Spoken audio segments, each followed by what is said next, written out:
Everything on the other side, Madison Street side, went to Vanguard. That's so right.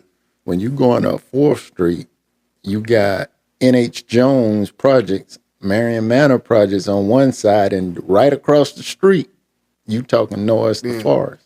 Yeah. The rivalries was real, man. That was your season, that rivalry game. Everything you did, the off season, you was playing for Vanguard and Forest.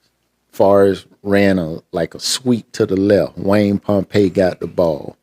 And as safety, man, ain't nobody blocking you. Yeah. Man, I had a clear path. And Wayne running the ball, and it's like we looked into each other's eyes. Man, I dove, came up with nothing but air. Nothing but air, man. To Vermilion Community College up in Minnesota. Me and Coach Farmer, we both went up there. So I ended up transferring from Minnesota out to CFCC, and you know, there went the football career. You know, military is a career, just like school. For a young man, if you not on a scholarship, you don't have money to go to school, you can go to military. The military gonna pay for your education. You just got to do it. Travel the world.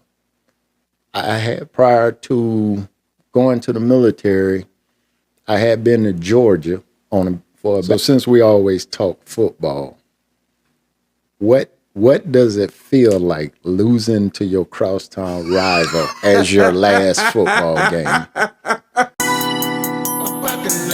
Let's talk about communication.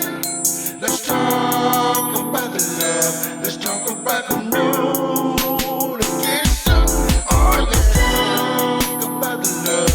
Let's talk about communication.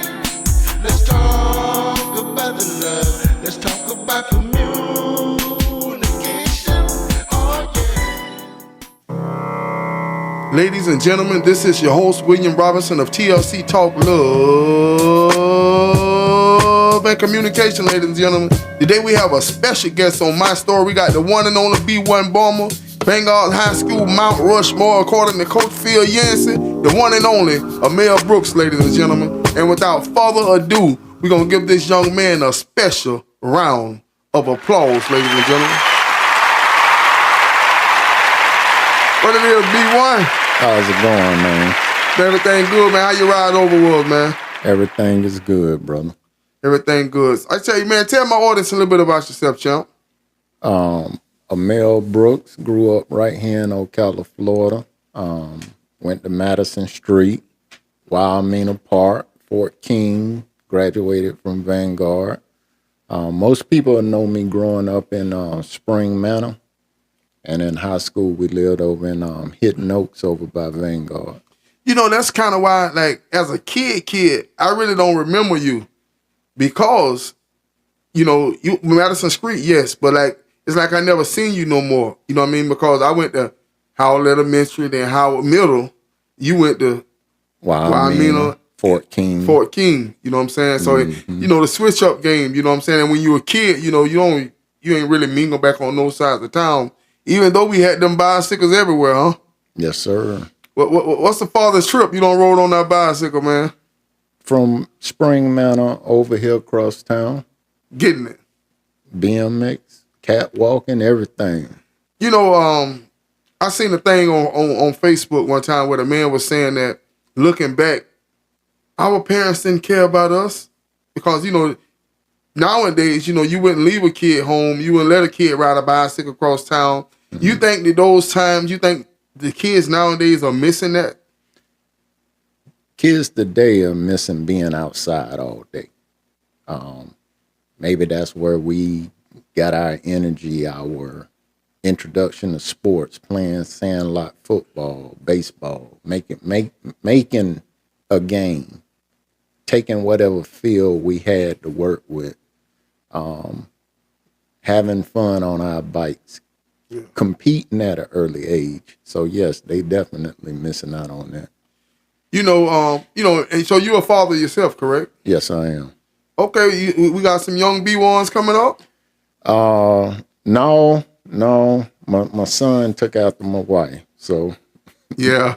no athletic ability. But hey, he's a good kid, smart kid. He's currently attending Coastal Carolina University in Myrtle Beach, South Carolina. I mean, so let's go back to high school. Okay, so you're in the 8th grade. You get to Vanguard your 9th grade year. You know, when your first time walk around in that round building, man, how many times you made the circle, man? Coming into the round building, you know, like you say, walking into that round building, just taking it all in, trying to figure out where your classes is. Hey, I'm in high school now, and being the youngest again, you know, I remember that first pep rally when the freshmen yelled, the sophomores, the juniors, and then when it started seniors and it went down to freshmen. I remember when the freshmen time to make noise, the seniors held up newspapers. We were like, what the hell are they doing? Yeah. But we won that. Yeah. I think we won that year. We were the loudest. Yeah, we won that. And I remember they had like a laser show or something with the road runner and the coyote. And at the end, you know, because in real life, the coyote never caught the road runner. Right. And at that laser show, the coyote finally caught the road runner, man. I went crazy, man. I loved that, man. That was one thing. That was one of my best memories of that year at Vanguard. You know what I mean? So walk us through it. So you're an 8th grader.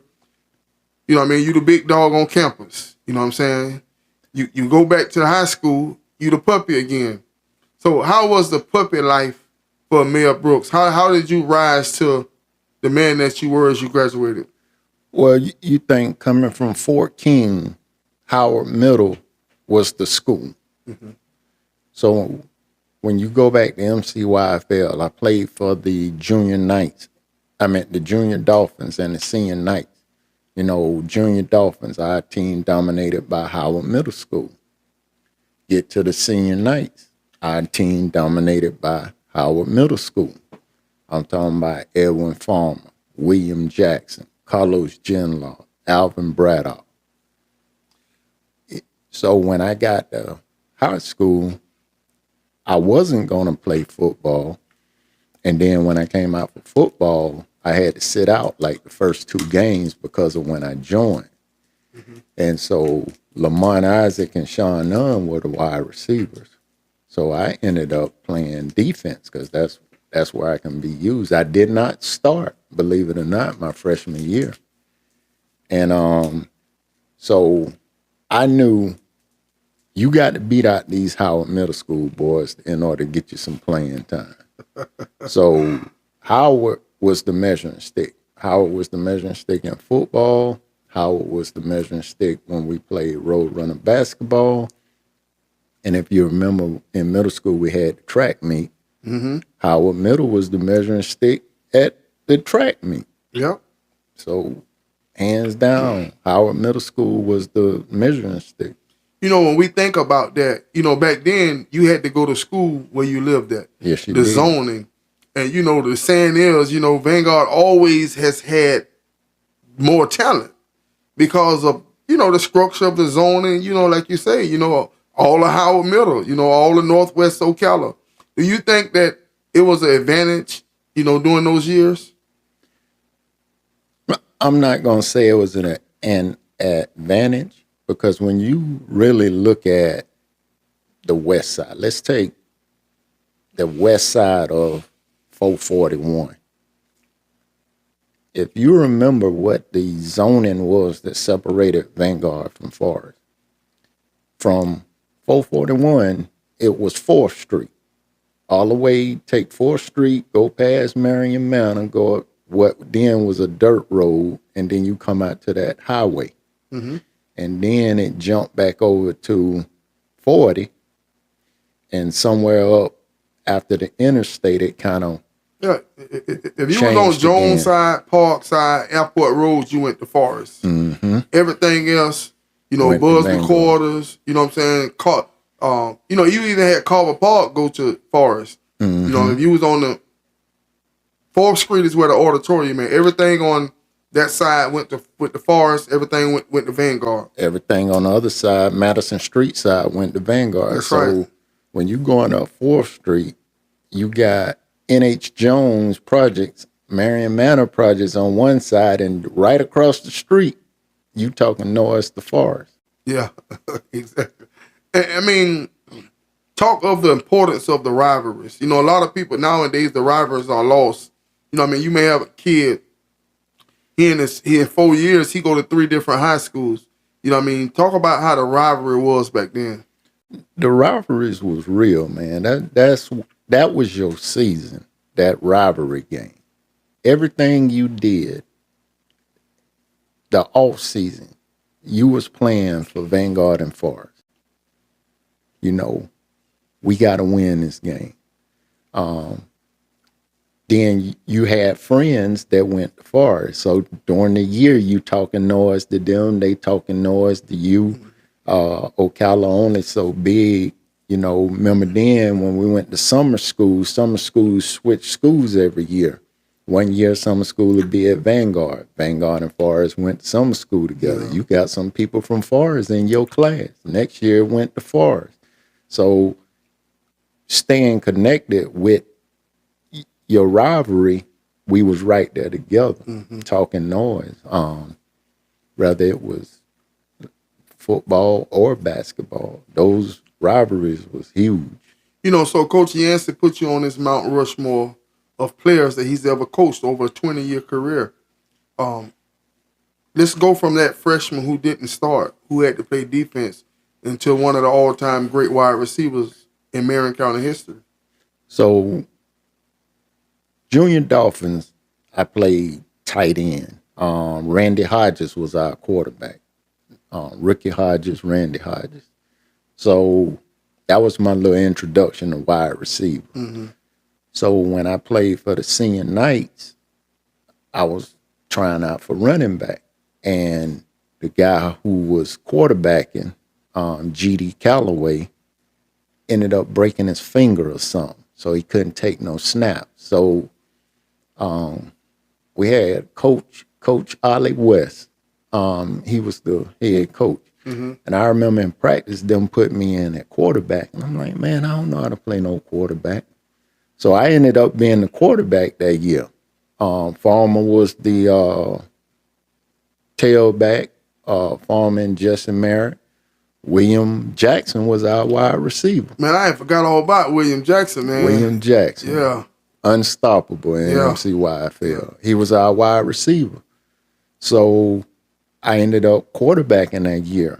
We ended up losing to the Bellevue Bulldogs, but we ended up facing them in the championship game, and we won the championship in overtime against the Bellevue Bulldogs. So when I got to Vanguard, I knew quarterback. Steve Bowen was the quarterback for the Senior Tigers, and he was good then. So come my freshman year, I'm knowing to compete at quarterback. So I ended up being the backup quarterback. I think that whole year we was playing North Marion, and something happened where Steve had to come out for like a play or two. So I got in, I took 1 or 2 snaps.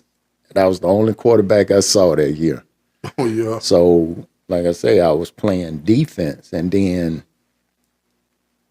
came the spring where spring football, they had Ron Jones, me, Steve Bowen as the quarterbacks. And we finished out the spring and did our little summer workouts. And then when we came into the school year, Coach Blair walked up to me and he said, hey, I know you want to play quarterback, but we're going to go with Steve at quarterback, and we're going to put you at receiver. And I say, okay. First game we played Forest. You know, back then you played each other county teams twice. Yeah. And we opened up against Forest. And we ended up beating Forest like 21-0 that game. And that's when the receiver was born, that game right there. That's where the receiver was born, and that's where it ended. Was born that game, and that's where it ended. Forest High School. And believe it or not, I was always the backup quarterback to Bowen. Do you think you could have played quarterback? So when I came in for quarterback, we had to run a different package than what we did with Bowen because I did not have the vision that Bowen had of passing. So when I came in, it was all bootleg because now I can see the field better than just the drop back You quarterback. cut half of the field off. Yeah. Right. So when we did the bootleg, it left that field wide open. So the first option was to throw it. I would see none coming across the flat. I could see the receiver. And then if nothing was there, I yelled, go, go, go. That let the lineman know we going, I'm keeping it, we going downfield. So, and we ran a lot of options. So we went from being a predominant passing to straight running, and any of the throws was made off the bootleg. And which has its own purpose because I've been in situations where I had a quarterback, and he was a traditional quarterback, but like game time, it's like he just he was a practice player. Game time is like it overwhelmed him, and I couldn't take it, so I switched quarterbacks, and with the new quarterback, I was able to implement the bootleg, the option. You know, because he was a more athletic. Not saying that he couldn't throw, he did throw, but he was the starting tailback. Mm-hmm. You know how you got you know this JV freshman. You know what I'm saying? So they you want to get the best athlete the ball in his hand. You know what I mean? There's no need for him to be the wide receiver. Actually, he was the wide receiver. He played a little bit of everything. There was no one to throw him the ball, you know? Yeah, my junior year, we were playing Leesburg. And you remember my junior year, we had to play our games in the daytime. Yeah, because of the mosquito thing. Yeah, I remember that. So even when we played, it was about after the third game, and all the games played in Central Florida was played in the daytime. I think we kicked off at like 3:00, Mm-hmm. and we was playing on Leesburg, and we played the first half, and Steve Bowen, I think, got sick the second half, and they put me in at quarterback, and I played quarterback that whole second half.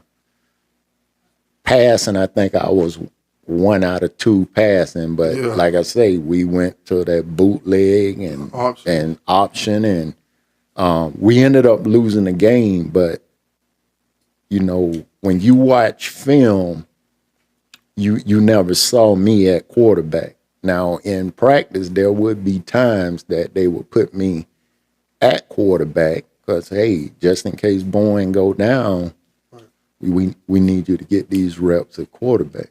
You know, do the preparation. You know what I mean? Like if you're taking all the snaps all your life, you know your vision is going to get there. I mean, you know, you got football players and you got athletes. You know what I mean? Like Steve Rim, Dante Culpepper, you know, these guys, athletes. They can go to baseball, basketball. They can do it. It doesn't matter. Just put them against somebody else and they win. You understand what I'm saying? And we talked about that, the difference in an athlete and a football player. Mm-hmm. Would you consider yourself an athlete or a football player? I consider myself an athlete. I stood out on the football field. I started after we played the Kingdom of the Sun my junior year. I ended up being a starter in basketball my junior and senior year. And that's for Jim Haley. That's for the great Jim Haley. The great Jim Haley. My junior year I did weightlifting. I was in the 181 weight class. I wasn't strong on the bench, but I was strong with clean and jerk. Yeah. And I ran track. And then my senior year, I did football, basketball, and I left the weightlifting alone and I ran track. I don't remember you in track though.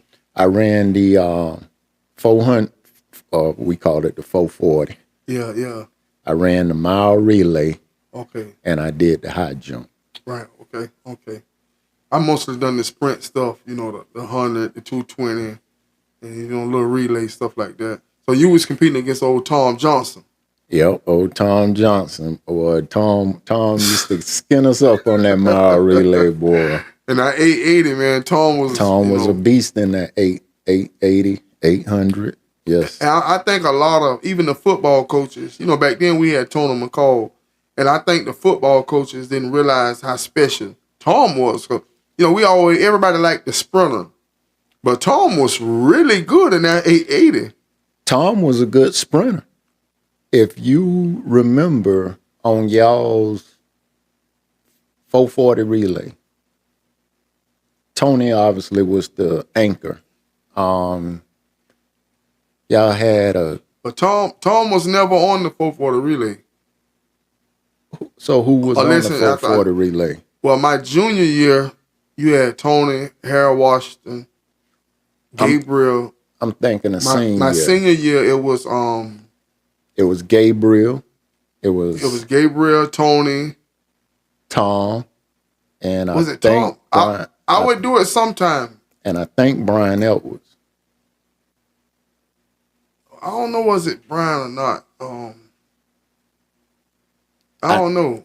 I know the mile relay team was Brian, Tony, Tom was the anchor, And probably Gabriel. and Gabriel. Montgomery, yeah. And I think Gabriel Montgomery, that was tall. Yeah, tall. No, slim. not him. He was Hispanic. Juan Ocasio. Juan.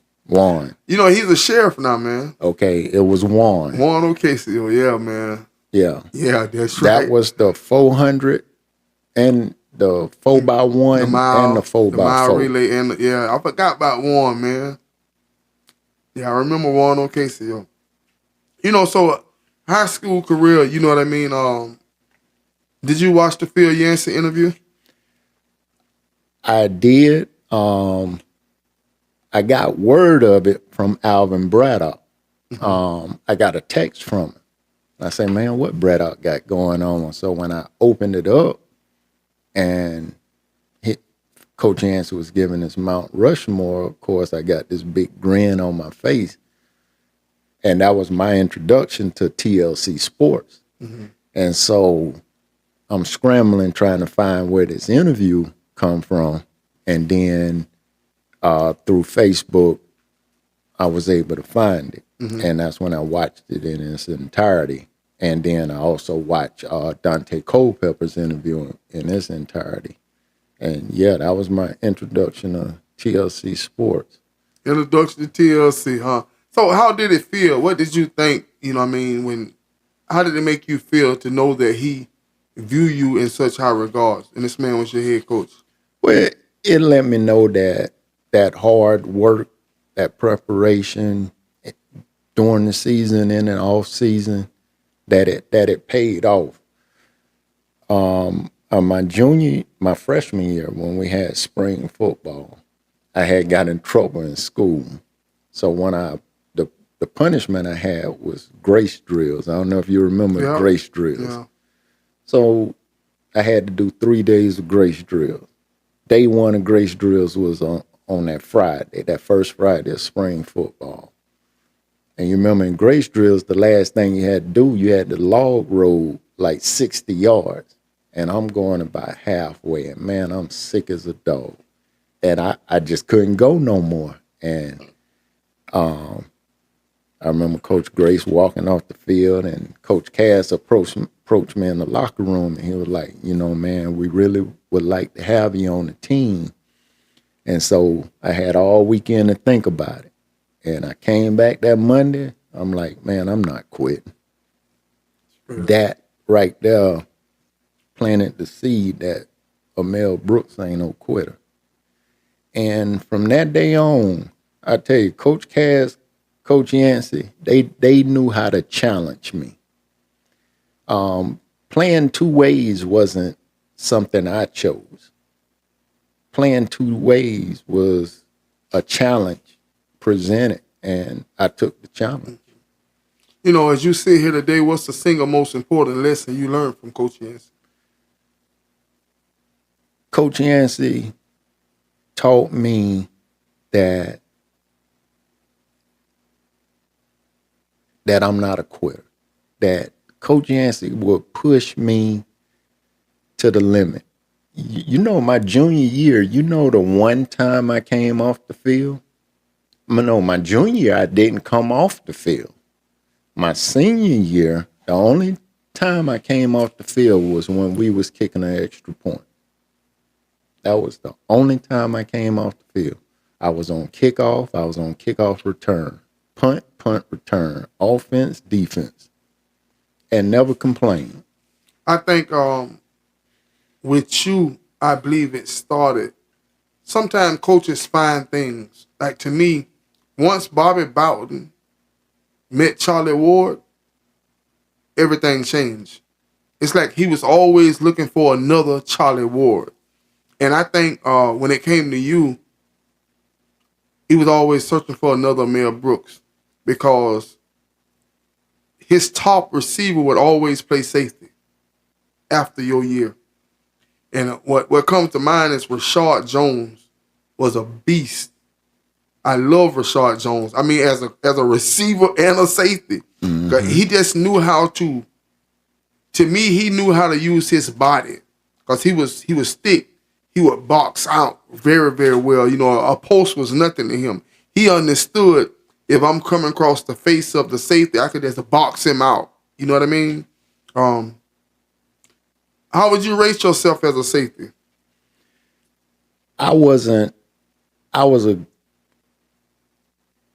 So let's talk about speed. So my junior year, I started at cornerback. I liked cornerback better. My senior year, I was a safety. So my junior year, we had Brian Levan was the safety. I was the cornerback. And so coming into my senior year, Brian Levan didn't play. So we had Coach Fisher. He came from North Marion, and he was the DB coach. And he moved me into safety. And I'm like, man, I kept telling Coach, I want to play cornerback. And he was like, no, we want you at safety. We think you'll be better at safety. I think I was really and truly, I think I was an average safety. I was tall. Initial play, you backpedaling, come up, make a few tackles if they got past the linebacker. And also, where my weakness was at safety was open field tackling. Mm-hmm. If you got a running back that can come up in good juke, that was my weakness. Yeah. So, but as far as pass, that was my strength at safety. You know, when you think about safety, when I think of safety, sometimes you don't need the best athlete at safety. You need the most disciplined, the player with the highest IQ, because you don't need a patient that's a player that's overly aggressive. You know what I'm saying? You need someone. Think about the name of the position, safety. Yeah. If all else fails, I got your back. And with you not being able to tackle, that's a bad thing to be back there at safety. Yeah. But if a running back there, man, hey, everybody else don't let you down. Yeah. Now it wasn't often that, I remember it was twice. Once against Leesburg, or in Singleton. Lord have mercy. He came through the line and he juked to the inside and I fell for it and he cut back to the outside and I'm like, there go to play. And the other one was Eustace, Bafus McCoy. And Bafus McCoy, shake and bake. He get you in the open field, good luck. Hey, man, with Orr Singleton, man, you just had to cross your fingers. Man, that guy don't blow his knee out, man. I mean, he was special, man. Fast. When he came to Marion County, he said that's 200 yards, man. Bafus McCoy, I think we played them my senior. So we played Eustace our junior and senior year. We didn't play Eustace. We did. And that was like early. My junior year, that was our first game. My senior year, that was like our third game. Mm-hmm. And my junior year, when we went to Eustace, he had 100 yards.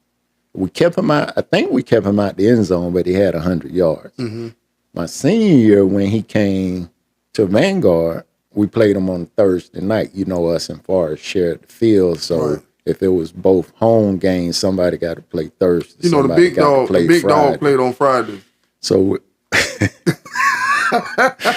So we played that Thursday night, and man, Bafum's McCoy, I want to say, lit us up for like 225 yards. Yeah. And when you get the stats, you're like, man, 225 yards, that's a lot of yards.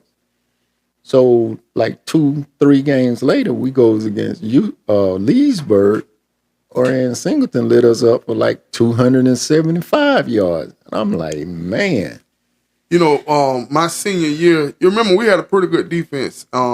Without a doubt. He rushed for 98 yards against us, but he basically got those yards in 2 runs. It's impossible to hold down a player like that. He's gonna get loose. It don't take but one person out of place. When he cut back across that field, and Tom saved us, man. Tom Johnson. Tom played safety, and Tom ran and jumped on that joker back. Tom took a big angle and caught him. You know what I mean? That stopped him from getting 100. But you know see, what I mean? Tom was fast, man. People don't realize how fast Tom Johnson was. Yeah, Tom was pretty fast. You know, so after high school, you did play college football, correct? Yeah, after high school, I went off to Vermilion Community College up in Minnesota. Me and Coach Farmer, we both went up there. And I played receiver.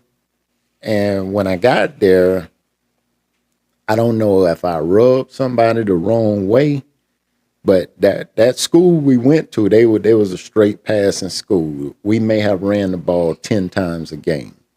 Straight passing school. So for any receiver, that was the place to be.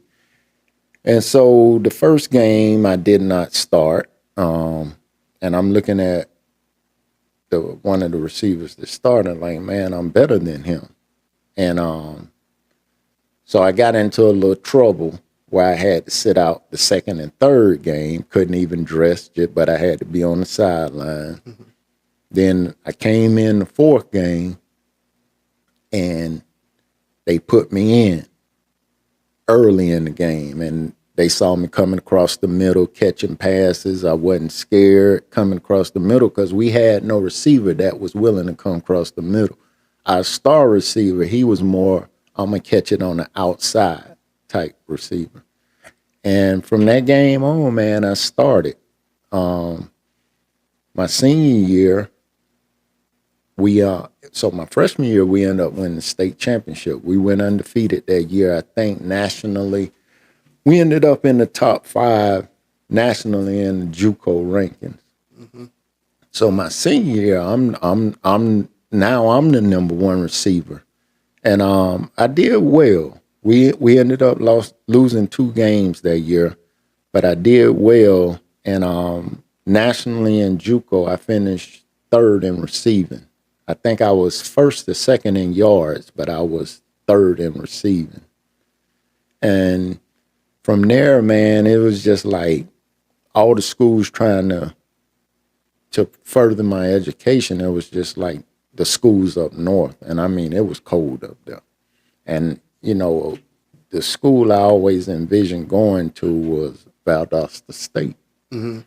And me, myself, I personally reached out to Valdosta State and made a highlight film. I sent it to them. They replied, and it was like, you know, you can come down, but we won't be able to give you a scholarship because they had already given out the scholarships. And, you know, the coach was like, you know, if you was probably about a month or so earlier, we could have did something. And I'm like, man, I'm not trying to go to school and still paying for school out my own pocket. And so I ended up transferring from Minnesota out to CFCC, and you know, there went the football career.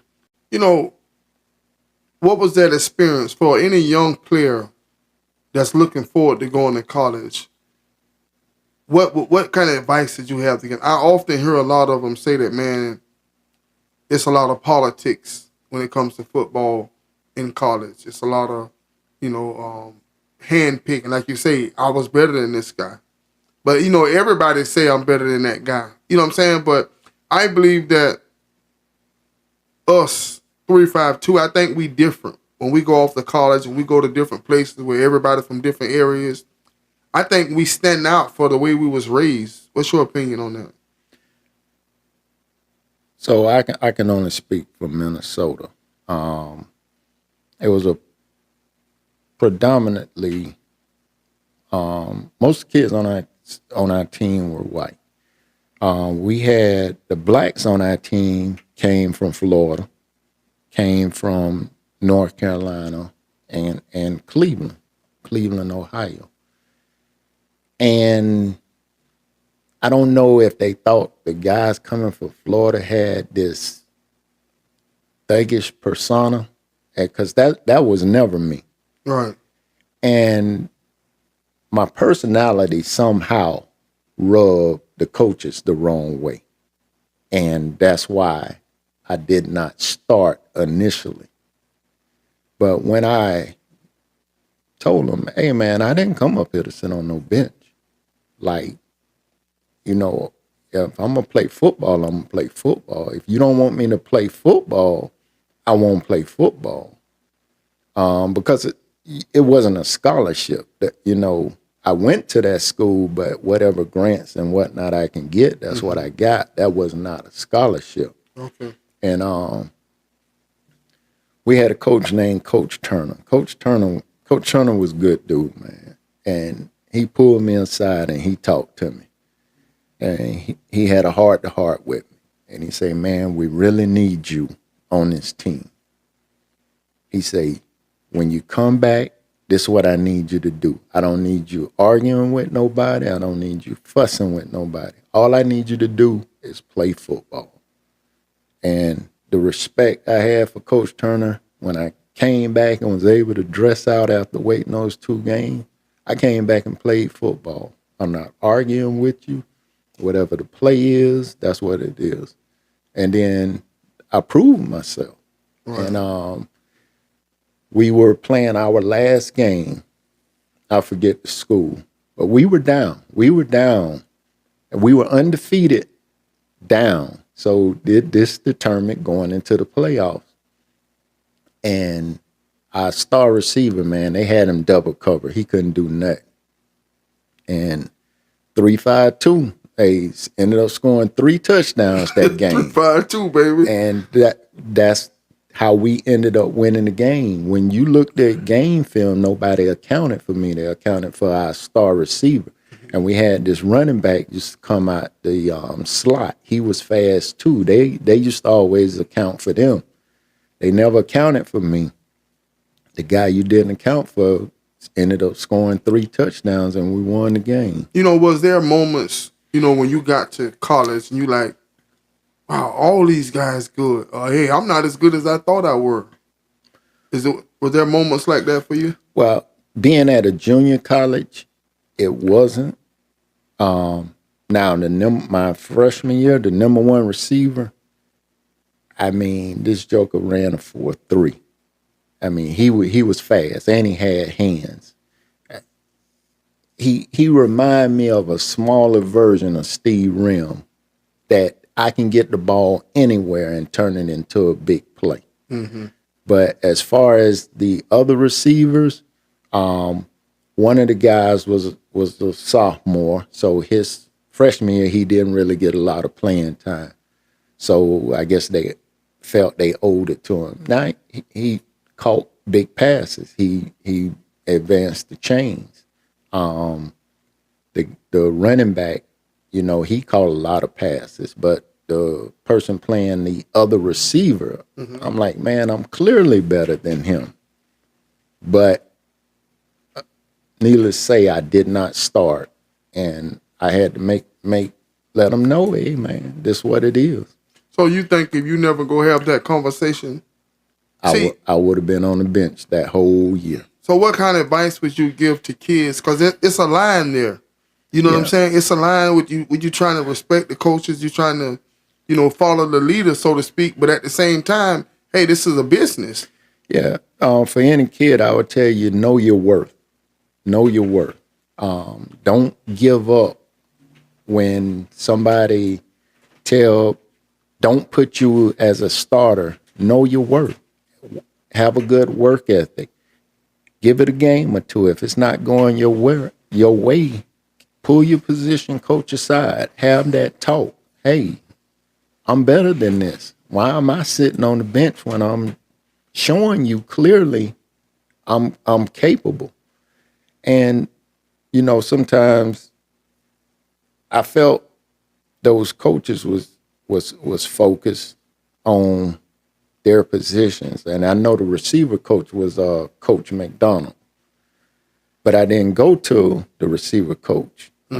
Coach Turner was the defensive coach. He was defense coordinator. He ended up coming to me, and I just like I was telling him, like, Coach Turner, I'm better than these dudes, man. Why am I sitting on the bench and they playing? And if I did not know my self-worth, my freshman year would have been a bust. Throughout high school, who was the best defender you faced?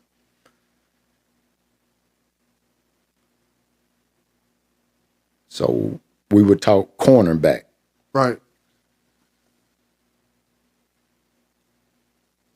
So my junior year, going against North Marion. So my junior year, I would say, going against North Marion, Tony Azapiro, he was the safety. And Tony Azapiro, he was a good safety too. And a lot of the routes I ran, he was covering over the top. So that game, pretty much everything I did was off a slant. And playing Forest that year, Tony McCall was head up on me. And with that speed, man, you got to run a precise route. That ball got to be in the right place, because with his speed, he could recover so quick off a mistake. And I remember we lined up and Bowen throwing the fade, and man, Bowen would put that joke over my outside shoulder. And Tony McCall, I'm 6'2", Tony McCall probably like 5'10", and Bowen would put it over my outside shoulder, and I got a jump for it, and that's how we were able to advance the ball. But I think what that year where I beat Tony was on a slant. I came across on a slant, caught it, the safety coming up, and I cut to the left side, and Tony and the defender ended up hitting each other. And then that left the left sideline wide open. And you better run fast as you can, because they might get up and took it on into the end zone. I mean, those were some classic matchups, man. All week in the paper. Back then, Star Banner did an excellent job covering these games, man, and game of the weeks and just amping the matchups up. They would come to the school and ask you about Tony McCall, about how does it feel like to cover Mel Brooks, and and it was a lot of hype surrounding these games, and the newspaper did an excellent job back then. It did, and I remember back then in the newspaper. Remember Thursday would be the matchups in the newspaper, and before the season, everybody took a picture, an individual picture, and they would post different people's pictures during the matchups. Mm-hmm. And I remember my senior year when we got ready to play Forest, me and Tony McCall pictures were the two. And, you didn't have to get pumped up for that week. You was already pumped up for that week. And, just seeing me and Tony McCall pictures, the two for that matchup. And I tell you, man, and plus having lost every year to Forest, Steve Remner, my 8th grade year we lost to Forest. Steve, my 9th grade, 10th grade, 11th grade. I'm like, man, something got to change. Like me, Sean Nunn, Carlos Genlard, Steve Bowen, all them seniors. I'm going to tell you, man, big shout out, man, this Steve McDowell, man, but our quarterback play was like this. horrific. You know what I'm saying? This guy tried to throw a quick pass. He was a left-hander. You know, very puny, very weak kid. You know what I'm saying? And he tried to throw a quick pass to the wide receiver. It's so slow. The cornerback just jump it, just catch it, and just run straight to the end zone, man. Let me tell you, playing Forest, we were not worried about the pass. We were worried about the run because y'all had so many running backs, man. And my junior year, Rod Rowe ran for 200 and some yards against us. 243. We was focused on Marvin Newman. All film showed Marvin Newman. And you used to have Steve Curry used to come out the backfield, catch that little pass in the flats. Yeah. And Steve would take it to the house. But we didn't account for Rod Rowe because all the film we watched, it was always Marvin Newman. Marvin got hurt, and Marvin, amongst us, Marvin would say, just imagine how many yards I would have got. But see, Marvin and Rod was two different runners. You know what I'm saying? Rod was more Emmitt Smith-ish. You know, he wasn't as fast as Marvin. He would he read blocks, and he was a shifter, you know, kind of shifty. Marvin, quick, powerful, make you miss, you know what I'm saying? And I remember Rod being so tired, man. He running the ball. I mean, we gave it to him maybe about 30 times. Y'all gave it to him a lot. I mean, about 30 times. I mean, he couldn't hardly fourth quarter. He went after he tackled. They have to help the lineman got to help him up because the man tired. But you know, you been wanting this all year, man. Get out here and win this game, man. He shined at the right game. Yes, he did. Yes, he did. So moving into, you know, playing y'all our senior year, you know, now you got Virgil Brown as y'all running back. Yeah. Was a beast. You know, we actually started the season with Tony McCall. Yes. And Wayne Pompey was only a 10th grader, but he was on the team too. And, you know, we started out with Tony because the mindset, you know, Forrest, big offensive line, Truck, Bear, Dwayne Coleman, you know what I'm saying? So the object is, all we got to do is just get a seam. If Tony just get a seam, it's touchdown. And our first game was against Palaca. And when we played against Palaca, that's what it was. You know, we beat Palaca 17-0. You know what I'm saying? I think Palaca went to state or something that year. I think that was the only game they lost, but Tony had a couple long runs, you know, it worked just like they planned. You know, you get him on the edge, perfect blocking, bam. Once Tony get a step, I mean, it's... Yeah. So that senior year, by the time we played y'all, all the film showed Virgil Brown. Yeah, it was long. And I mean, like you say, patient, waiting on the hole to open up, quick burst through the hole. Eric Dix. Wasn't going to go around. Can go around you, also will go through you. Yeah. And I remember playing y'all that game, man, and get down on the goal line. And, man, it seemed like no matter how much that middle was clogged up, Lump found a way to get in the end zone. I remember he was coming through the hole, me playing safe. I said, man, I'm about to tee off on him. Man, I ran up there to hit that joker, and he kept coming. I said, oh, Lord. I remember, man, I had a critical play in that game, man. I was a very disciplined player. And y'all was down there inside the 5 or something like that. We was in the goal line by the field house. It was in the end zone by the field house. And we was going to do a blitz. We had the perfect defense for the play. And I jumped offside, man. I never do that, man. But, you know, this thing, I wanted it so bad, you know what I'm saying? And Carlos and Farmer were bigger than me. So, you know, I got to get, you know, my momentum and everything. You know, I was a little quicker, you know what I'm saying? So, you know, them some big jokers. You know, we already down here by the end zone. I got to get it. I got to get them in the backfield, you know, because it's still going to fall, you know. And I jumped offside, man. And I remember everybody clapping, you know. But every play of that game, every play, whether it was Sean did it the most, whether it was Sean or Farmer or Carlos, when they would walk by me, you know, say a play, they throw the ball to you, everybody going back on their side of the field, one of them will bump me and say, you traitor. Okay. Every play, you traitor. Well, you was. You started out at Vanguard. Hey man, But that was the love. We can compete at the highest level and still have fun on the field. And that was the love and that was the respect. Because when we were watching film that year, you was a big part of the defense that we had the key off of. Of course, Tony McCall was the other. Your defensive line, we obviously had to focus on them because of how dominant they were. And going into that game, man, I just remember them stressing, you got to win your matchup. The matchup again, me against Tony McCall, Sean Nunn against you, Tyrone Rim against Brian Edwards. And then whether it was Carlos Genlock, Kelvin Adams, Lawrence Samuel against the defensive line. hey man, I'm literally over here like, like the little chills get, hear you run down them matchups, man. You know what I'm saying? Them days, man, it was different, man.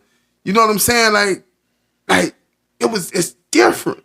You know what I mean, man? Vanguard and Forest. I mean, and if you remember that game, when you watch the film of that game, each of those matchups I just named, It's critical. I remember Tyrone caught a out, and just how aggressive Brian Edwards came up to make that tackle. And he got up and he was like mad that my man caught a pass. Yeah. It was that personal. Yeah. Yeah. Because you went out there in that matchup, man, you took it personal. I think personal, man. I mean, Tony McCall, I really did not know Tony.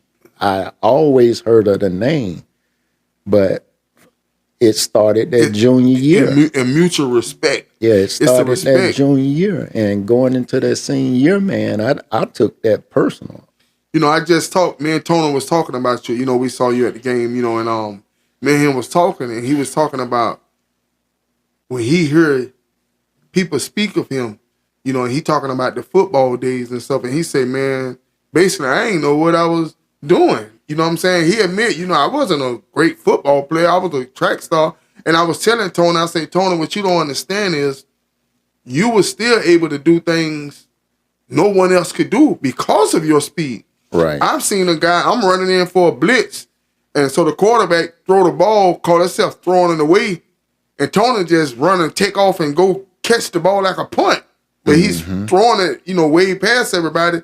Tony just run the ball down and catch it, interception and turn around his punt block team, baby. You know what I'm saying? You know what I'm saying? It's time to pick them off. Tony was special, man. He was special.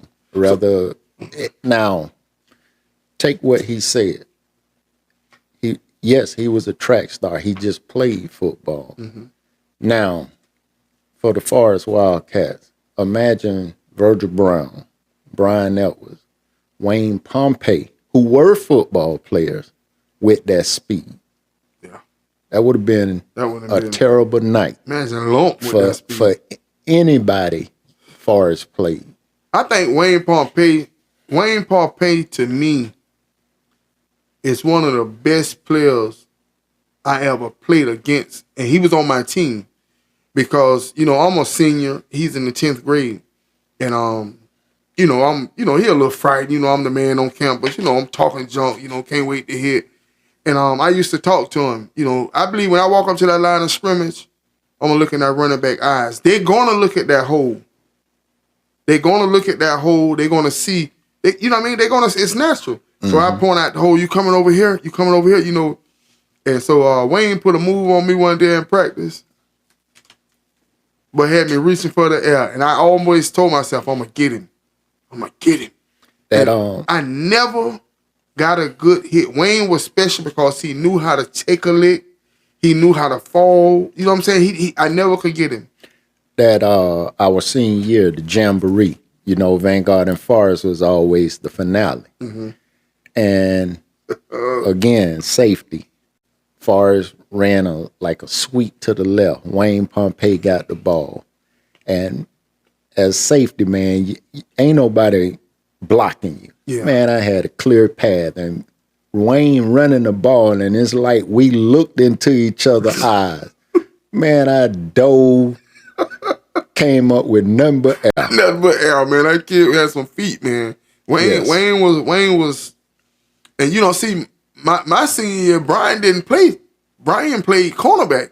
Yeah, he Brian didn't play never no played running back. offense. He didn't. And he play actually no went to the offense. lead as a running back. And he told me the other day, I seen him. He say, man, cornerback was really my NFL position. You know what I mean? He felt like he would have thrived. Brian was one of the most intelligent football players I've ever played with.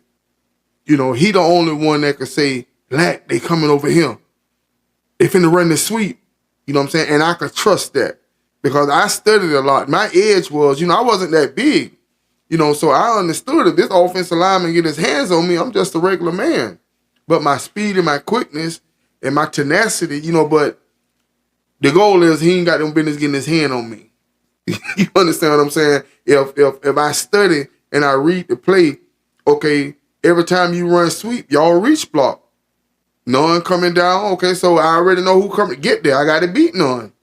And sometimes, Sean was a good tight end, so if Sean take the right angle, I'm dead. Sean bigger than me.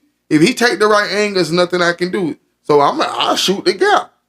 You know what I mean? So you have to make that decision quick. You know what I mean? So I'm gonna mention some names. I'm gonna name some people, and you just say the first thing come to your mind. Okay. You ready? Carlos Genlock. Powerful. Larry Artis. Head hunter. Tony McCall. Quick. Coach Castaneda. Brilliant. Sean Nunn. A beast. Brian Edwards.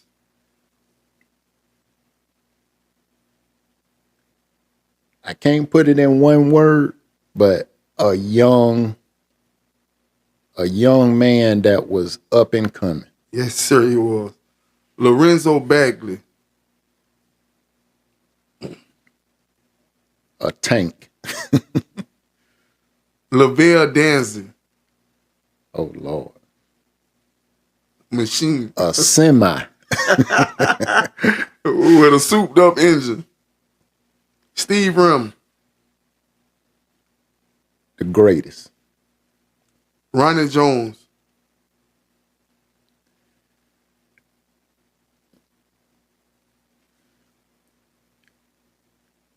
Ronnie Jones, I'm going to say air, because I'm going to give you a story about Ron Jones. I know I'm supposed to do one word. Oh, you can say whatever And I'm comes to going to mind. tell you what was a driving force. My freshman year, Ron Jones, quarterback, Steve Rim, the wide receiver. And Vanguard had that air attack. And I remember opening up the paper. They took Ron Jones, Steve, they had on their pants, they had on their jersey, took them to Ocala Municipal I talk about Airport that all the time. and took a picture with the airplanes bomb behind them squad. to represent. And I tell you, that picture right there was my driving force. Yeah. So when I think of Ron Jones, air. I always tell people that Ronnie Jones was the first Dante Culpepper. Yes, he was. Yes, he was. I always say that to people when in reference to Ronnie And Jones. not only could Ronnie Jones throw, Ron was bad boy on that option, man. I mean, Ron used to run that option. You didn't even know he had the ball. You thought the dang tailback got it. Ron Jones done took it round the end. Yeah. I mean, you got to think, we freshmen. So these guys like superheroes at the time. You the little freshman, you know what I'm saying? And these guys doing their 1-2. You know what I mean? Did you ever think that you became them? And it's people under you that look up to you the same way we looked at them. Yeah, Ron, man. Ron had total control of the offense. My sophomore year, when JV was over with, I moved up to varsity. And we were playing Buchholz up at Citizen Field for the district championship. Mm-hmm. And Piney was the receiver. So from Steve Rim, it went to Kevin Woods. Mm-hmm. And I got in, and I remember running a backside post, and Ron Jones hit me, and I scored a touchdown. I'm like, man, I'm a 10th grader scoring a touchdown against Buchholz. And I came to the sideline, and we had Coach Saplinski. And Coach Saplinski said I was like a robot. He's like, you go out there, you score a touchdown against a good defense, and you come to the sideline with no emotion. And I just remember Ron Jones just being in total control of that offense, man. Yeah.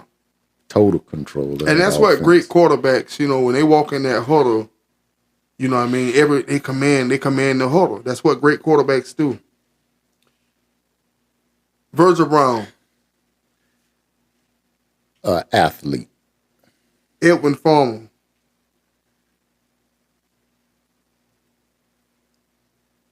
Farmer was a beast too. We played together from 6th grade on up. Farmer was dominant. Yancey didn't really. I always thought Farmer was a good football player. Yancey kind of, whatever, you know what I'm saying? But I guess, we could say we good and everything, but this man coached for 20-something years, so he's seen better. I guess that's what he spoke of, but like Farmer, about the same size then as he is now. You know what I mean? I mean, Carlos was some big dudes, man. Farmer came up a running back. Well, let me rephrase that. When we were MCYFL on the Junior Dolphins, Farmer was a nose guard because he was a red cap. Mm-hmm. You remember red cap? Yeah, he was overweight. Big. Yeah. So all they could play is the line. Couldn't nobody block Farmer. You had Farmer as a nose guard. You had Alvin Braddock on the defense end. Couldn't nobody block any of them.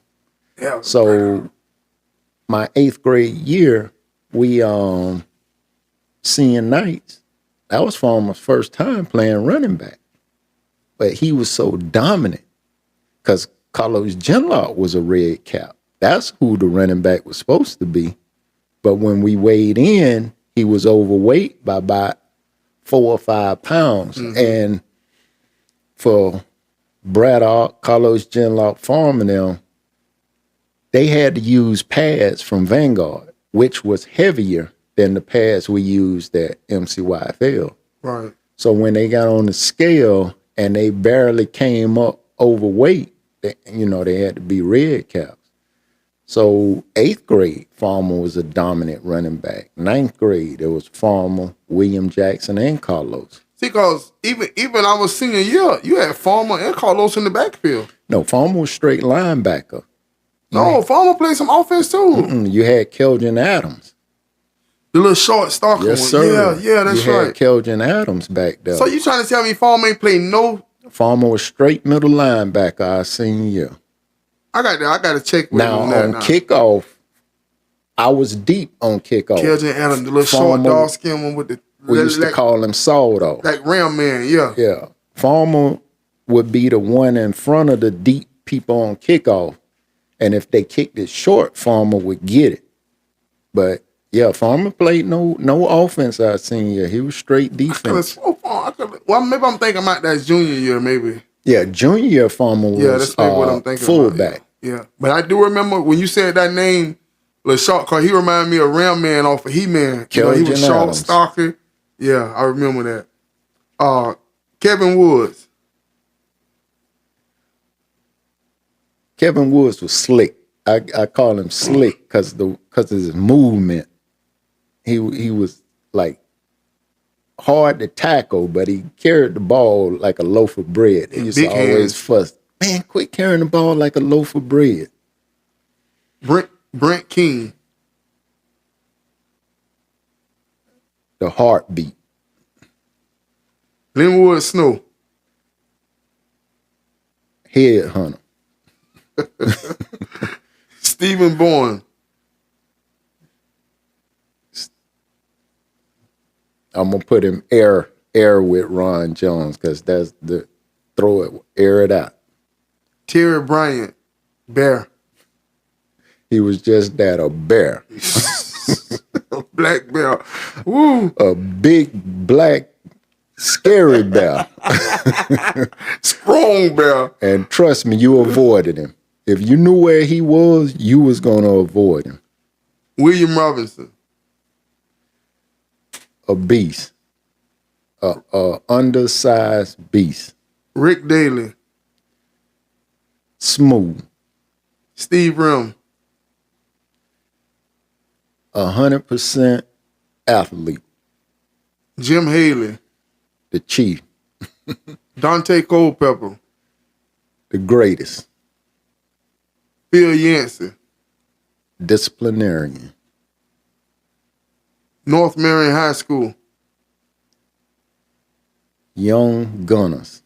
Lake Ware High School. Heart. Forest High School. Tough. Vanguard High School.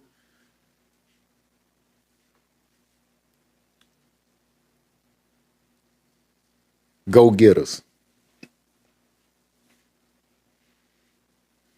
So you leave college. So you went from college to the military, correct? From Minnesota, I came back here. I did a year at CFCC. Mm-hmm. And in that year at CFCC, I'm like, man, is school really for you? And I determined, you know what, you just showing up for class. You're not doing what you're supposed to do in class. And that led you to the military. So what branch of the military you went to? I ended up joining the Army. One of the best decisions I ever made in life. No regrets whatsoever. But yeah, I ended up joining the Army. I did 21 active years in the Army. I retired from the military 9 years ago. I started out an engineer, and then I changed my job to a military police. Okay, so tell me why. If you got a young kid, born and raised here in Ocala, never been nowhere, never much seen anything, parents maybe borderline, on the income, why join the military? For me, raised in a single parent household, my mother, she did all that she could do to make sure I had what I had. Sometimes when you look at your friend to the left and right of you, they got more. And, as a kid, you want to have that, but you don't understand the big picture of what mama got to deal with. So when I decided that CFCC wasn't the answer, the jobs at that time was, Clarison's, Kmart Distribution. And I'm like, man, if I go work one of those jobs, more than likely I'm going to be going in at 11 o'clock at night, getting off 7 o'clock in the morning. I'm like, who wants to work that? So I had to think of the next best thing for me. And I thought about it, and I had a supervisor at, I was working at Sears Automotive Center, right over there at the Paddock Mall. Mm-hmm. My supervisor, Al Smith, he used to always tell me, Amel, man, why don't you go on in the military? And I'm like, Al, man, I'm not going in the military. Why not? What you got to lose? And Daryl Shelton, who played at Lake Ware, he worked there. He was already signed up to go into the Navy. He was just waiting on his ship date. Mm-hmm. And I remember that spring, early summer came around when Daryl shipped out to the Navy. And one day I just went up to the recruiting station, took the test, and had to go up to Jacksonville, take the test. And that day I signed up for the Army. What's the cons? Give me the pro. That's the pro. Give the young men the pros and the cons of the military. Military is a career, just like school. For a young man, if you not on a scholarship, you don't have money to go to school, you can go to military. The military gonna pay for your education. You just got to do it. Travel the world. I had, prior to going to the military, I had been to Georgia for a basketball game, and I went with Tyrone Rim them up to Kentucky on a visit up there in Union College. That was my only time out of Florida. So now I get to travel and see something different outside of Florida, outside of Ocala. Education, exposure to the world, seeing how people from different regions of the U.S., being the same age, have a total different point of view, like money smart, ambition. In Ocala, you didn't see nobody 21 years old going to a dealership buying a brand new car. I'm not talking about no used car. I'm talking about a brand new car. You didn't see nobody 21 years old purchasing their first home. And that's what I saw in the military. So the military will give you a lot of opportunity. When you think of the military, don't think of war. It's a slim chance that, depending on where we at in the world conflict, that you're going to go to war. So those are pros. The cons is places that you can be stationed that's going to take you away from home. And if you're a person at Ocala, you're not going to be able to come to Ocala as often, but you're going to gain a family elsewhere. So one of the cons is you're not going to be able to come to Ocala like you want to. And the Army promotes family. So when you got a family, they're going to take care of you and that family. They're going to travel. They get to travel with you and set up things. You know what I mean? Homes. Like, I have a daughter in the military, and I got my view of the military is different. Back when we was young, like you say, in the early 90s, the world was different. Yeah. And, and we was raised with a discernment to understand what's going on because we experienced some things, especially growing up in Marion County. But, so I was under the mind frame of, hey, I don't want to go and let these people get you way over here. And you understand what I'm saying? Yeah, I was a little more idea that you're going to go somewhere and be mistreated and basic training and the war stories you hear, those are war stories. right. In the military, it was nothing but, I have nothing but good to say about the military. Yeah. Military was good to me. Now, 2 low points in the military, when I deployed to Iraq. I remember getting the word that, hey, you getting ready to go to Iraq. I said, okay. I got a wife 5 months pregnant. Like, yeah, but you still going. So the concern is not me going to Iraq. The concern is, man, I'm about to leave my wife. She's 5.5 months pregnant. When am I coming back? When I came back, my son was 3.5 months old. So my wife had to go through all that by herself, Right.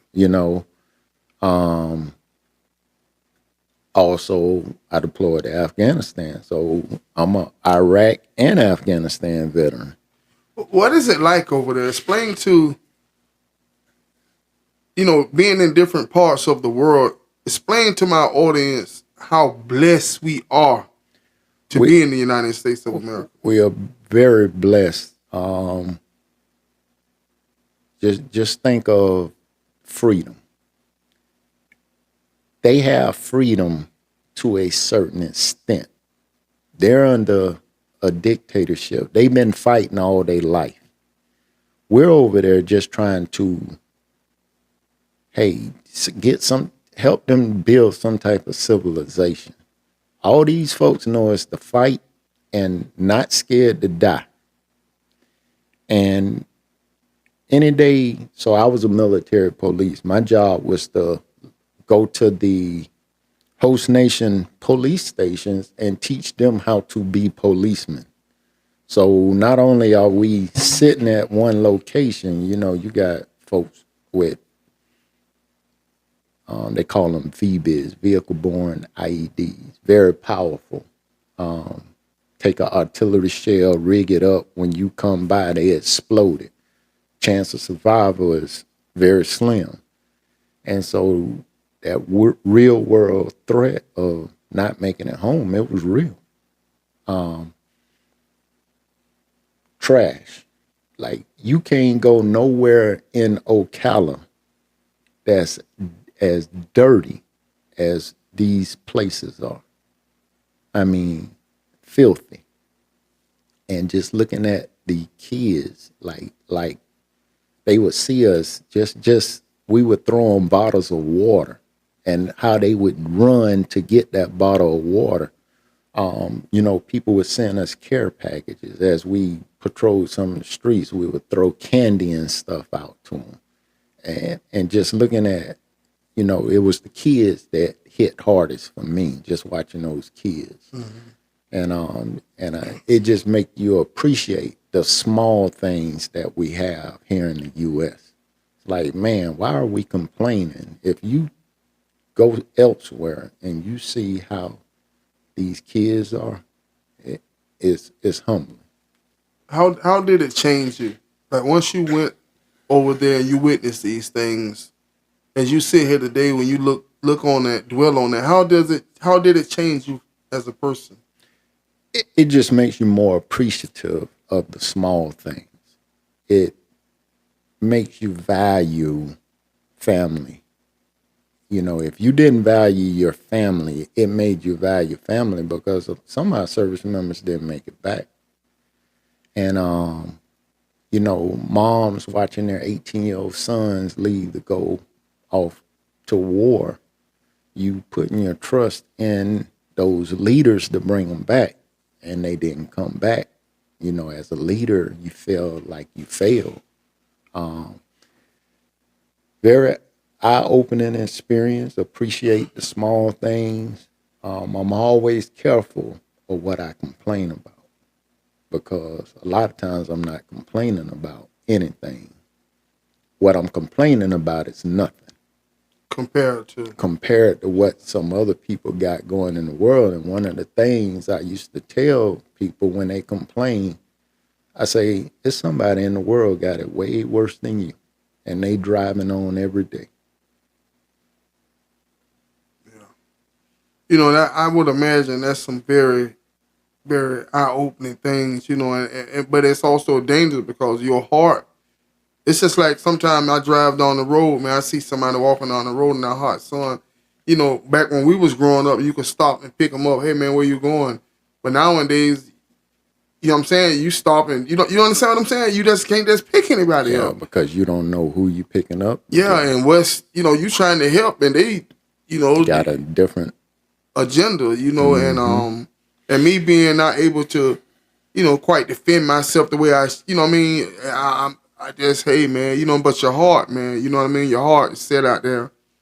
And, sometimes being over there, like you say, you want to help the kids, but at the same time, like Muhammad Ali say, if you got 1,000 snakes coming at you, but only 100 of them good, what you gonna hope that the 100 save you from the 900? You gonna close the door and don't let nobody in? Mm-hmm. With that being said, sometimes those kids scrap up and wear those little bomb things or whatever. They're a decoy. And to me, the first time I see one of them do someone else, that's the only thing about the military. Maybe I have a misunderstanding. It's like we have to play by the rules when they're not playing by the rules. Yes. In a combat environment, it seems like the U.S. is the only one going by the Geneva Convention, when the country you're over there supposed to be helping, trying to control, they got a whole different set of rules. But when you look at the structure, the governmental structure of these countries, it's terrible from the bottom to the top. Yes, but to me, the only thing is my job is to make it back safe to my family. And that's that. So when I went over, I was a squad leader. I had 10 people under me.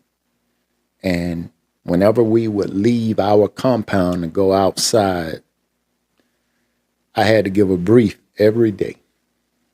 And in my brief, I always told them, 10 of us going out, 10 of us going to make it back at whatever cost. And I meant that. And we had that trust in each other. We developed that nonverbal communication in one another. And everybody knew, regardless of what happened, we coming back. And a year-long deployment, we all came back. And you know, but you get punished. Let's say, I mean, right now on the street, you're a civilian, a police officer. If they feel like their life in danger, they can use deadly force. And hey, I felt like this. You understand what I'm saying? And I feel like it should be that way in the military. If I feel that person was going to, you know what I mean? Like, let's say I shoot that person and that person didn't have a bomb. I get punished and I go to jail. I mean, I don't think that that's fair. I don't think that that's right. You go through so much training that positive identification, you would think that it's easy or that it's tough. It is tough to a degree, but also it is easy, positive identification. But it's training, it's going through drills, it's drilled in your head. So if I say stop, don't come any closer, and they keep coming, what? I mean, you're going to escalate your levels of force. And whenever there was a death, there's an investigation that follows. How is it possible? Okay, you go to Afghanistan or whatever for a year. Mm-hmm. You see these things, you witness these things. This is real life. And then you fly back home and you go back home to your wife and your children. How do you turn the switch off? The key there was my wife. Hats off to my wife. I mean, she was very instrumental in my reintegration with my family. So when I came back home, and classes we get on how to reintegrate with your family, you can't come back home the person you was when you left, because in your absence, your wife had to put some things in place that may not have necessarily have been in place when you left. So when you come back in to reintegrate with your family, you got to observe what's in place now. All right, kids in bed at 8:30. You know, they used to go to bed at 9 o'clock, but they in there at 8:30. Because you got to think, she had to pick up the pieces. She had to take different roles to continue the household to run smoothly. Mm-hmm. So you come back and you observe, and slowly but surely you start to reintegrate with your family, right, and you see where you can help out. But if I came back trying to lay the hammer down like when I left, it would have disrupted the household. PTSD, is it real? PTSD is real. Some of the things you see, some of the life-threatening situations you went through. I remember one night my squad was on guard shift. We had guard shift from 10 o'clock that night to 6 in the morning. And I remember going in to get briefed, and I'm walking out, getting ready to walk out the door. I mean, it's like 10 o'clock at night, pitch black dark. Soon as my hand touched that door, explosions went off. I thought the damn door was booby trapped, and we were getting mortar attacked. And, you know, thank God nobody got hurt, but they pinpointed our location. And so from a distance, they shot mortars, hope that they hit a target.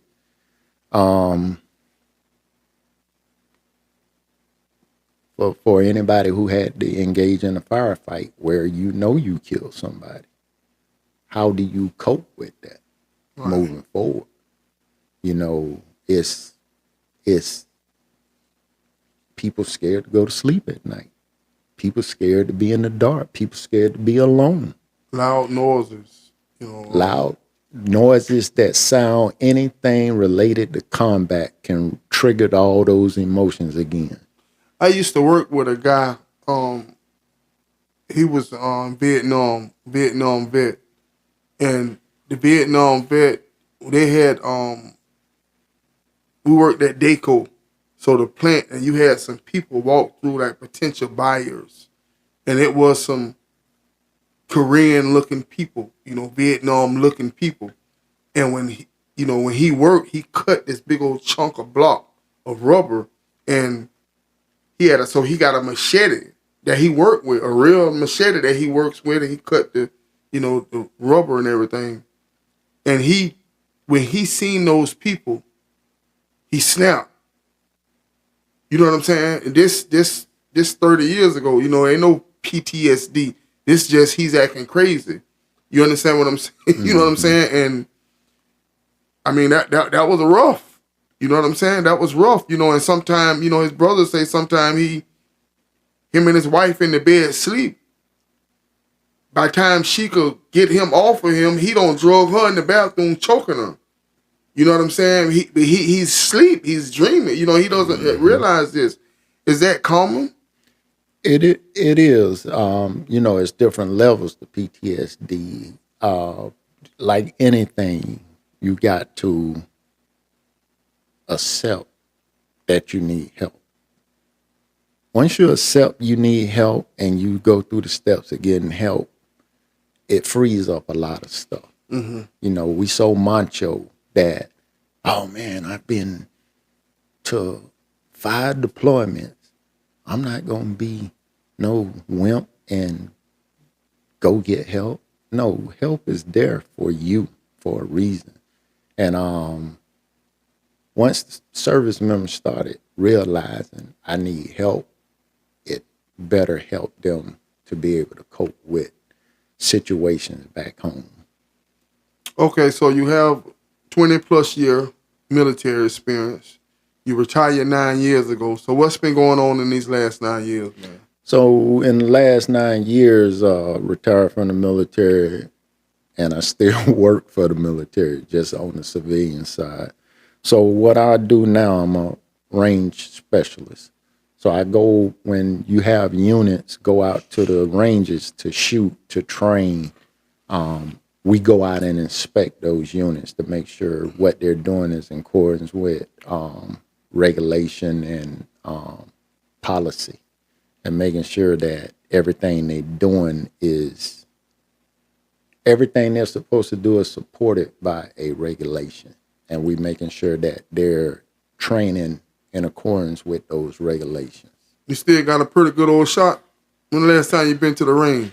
I ain't been to the range in a while. It's been some years last time I've been to the range, but yeah, I get behind a weapon. I still shoot a pretty tight shot group. They tell me you've been swinging those them golf clubs, man. Yeah, golf, that's my relaxation. I remember starting out, I was terrible, and I was just determined to stick with it. And I play with a group of guys. We go to Myrtle Beach every year. It's 40 of us. We go down to Myrtle Beach every year. We go somewhere around Memorial Day weekend. Mm-hmm. We have a really great time. Back in Columbia, South Carolina, the Army installation I work on is called Fort Jackson. And I'm a member of a group there called the Heavy Hitters. And we, believe it or not, at 52, I'm one of the youngest people in the group. The oldest person in our group is 83 years old. You know what? I graduated at 17 years old. And everybody in my class is a year older than me. I just turned 51 in August. Mm-hmm. You know what I'm saying? I mean, and I think about that, man. I'm 16 years old my senior year. out there playing football. 16 years old, you know, a kid, you know what I'm saying? And I think about that, you know, because I instantly, like you said, I was on the side. Look at me now, you know what I'm saying? And I instantly with the, you know, as with the age, you know, 17, 18, 19, I instantly gained now I'm 220, you know what I mean? As a young man like that, you know. We're going to play a game called Fill in the Blank. Mm-hmm. I'm going to ask you some questions. You answer them quickly, precisely, to the point. First thing come to mind, there's no right or wrong answer. You ready? I'm ready. I've always wanted to be respected. I love when someone doing the right thing. If I had to do it all over again, I would start over in the ninth grade, and I would take school more seriously than I did. My favorite holiday is anything to do with summertime. It aggravates me when people lie on me. The best quality someone can have is honesty. If I had to ask God one question, it would be, why the hatred amongst us? My childhood crush was One of my biggest childhood crush was Tawana Reese. Tawana? Yeah. Yeah, okay. If I could travel anywhere in the world, it would be Africa. My favorite movie is? It's a toss-up between A Soldier Story and School Days. Smokey or Day Day? Smokey. Ice Cube or Scarface? Ice Cube. Snoop Dogg or Dr. Dre? Dr. Dre. Eric B. and Rakim or Big Daddy Kane? Eric B. and Rakim. If I could go back to any age, it would be? Ninth grade, however old I was. Jesus is? King. When I meet someone, the first thing I notice is? I'm in straight observation mode. The way they speak. My greatest strength is? Patience. My greatest weakness is? Nonchalant. The biggest misconception about Amel Brooks is what? That one I don't know. I don't know. You don't know. Yeah, I feel like I'm an easygoing person, so I never gave or put off anything that would give somebody anything to perceive negatively. I'm a pretty good guy, but I'll draw a line in the sand if you disrespect me. I love my family because they all I got. If I had to star in a movie with any actor, it would be Denzel. Jerry Rice or Randy Moss? Jerry Rice. Dan Marino or John Elway? Marino. Peyton Manning or Tom Brady? Tom Brady. Florida State or the Gators? The Gators, baby. The Gators or the Hurricanes? The Gators, baby. The Gators? The Gators. Over everything? Over everything. You got it doubled up bad. You a Knight and a Gator. Lord have mercy. Call me what you want. Okay, the next part of this episode is called AMA, where you and Mel Brooks get to ask me, William Robinson, anything. So since we always talk football, what does it feel like losing to your crosstown rival as your last football game?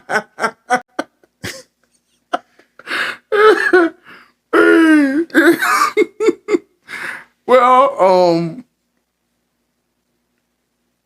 that was a tough loss, you know what I'm saying? Because that was the first time y'all had beaten us in 6, 7 years or whatever, you know what I mean? Forest dominated back then. And my senior year, you guys topped us, man. And that was we had very good defense. Y'all had a very good offense. And most time defenses win, but we tried everything we could do to get our offense going. We wound up putting Lump at tailback. I think he even played some quarterback too. He put Lump at quarterback and let Brian and Keo and Wayne Pompey run the ball. It was tough, man. You know what I'm saying? But it was a good fought game. You know, I was the type of player where I did all I could do. I left it on the field so I could live with it. You understand what I'm saying? I couldn't change it. But like I say, in the end, all you guys my friends, man. We grew up together. Everybody, you know what I mean? So everybody I knew prior to going to Forest was like Vanguard. I'm the only person in my family, the only person that I ever knew that went to Forest. You know what I'm saying? I think going to Forest was the difference. I think the green diploma matters. You know what I'm saying? Our freshman year, I watched. We got Steve Rim, Ronnie Jones, Larry Artis, all these Linwood, all these people I named, Brent King, Leroy Butler, all these famous people we got, these childhood legends. But I watched Forrest kick they behind. You know what I'm saying? And to me, I'm a realist. Even as a kid, okay, I know what I'm supposed to be thinking. I know what's supposed to happen, but reality is them green and yellow helmets were coming across, them people coming across that tearing, they roughing them up. They was more physical. Vanguard was kind of like the finesse team. You know what I'm saying? Throw the ball all fancy. Forrest line up, punch in the mouth. You know what I'm saying? And when I went over there, Coach Simmons made the difference. Coach Simmons he was very no nonsense. He was very direct. You knew what you was getting. I believe to this day that football, a team is a reflection of the coach. You know, P.Y. laid back. P.Y. came in here, he had on the flip-flops, man. I asked him, man, why the flip-flops? Man, the man came in the wintertime in December, flip-flop, shorts, game on, long sleeve. You know what I'm saying? That was his signature footwear. That's P.Y., man. You know what I'm saying? So, but I think I kind of validated it. I wound up coaching the Forest a couple years, and we tore our behind up. And Vanguard kids was down there throwing up because both teams was undefeated, and to watch them kids down there throwing up, crying, and all that, they kind of evened it out for me. So I'm good with that. One more question for you. For Forest Wildcats, who would be the greatest Forest Wildcat in your opinion, sports-wise? I didn't see Brantley. You know, did I see him with my eyes? I can't speak of those because I never followed Forrest. So the best,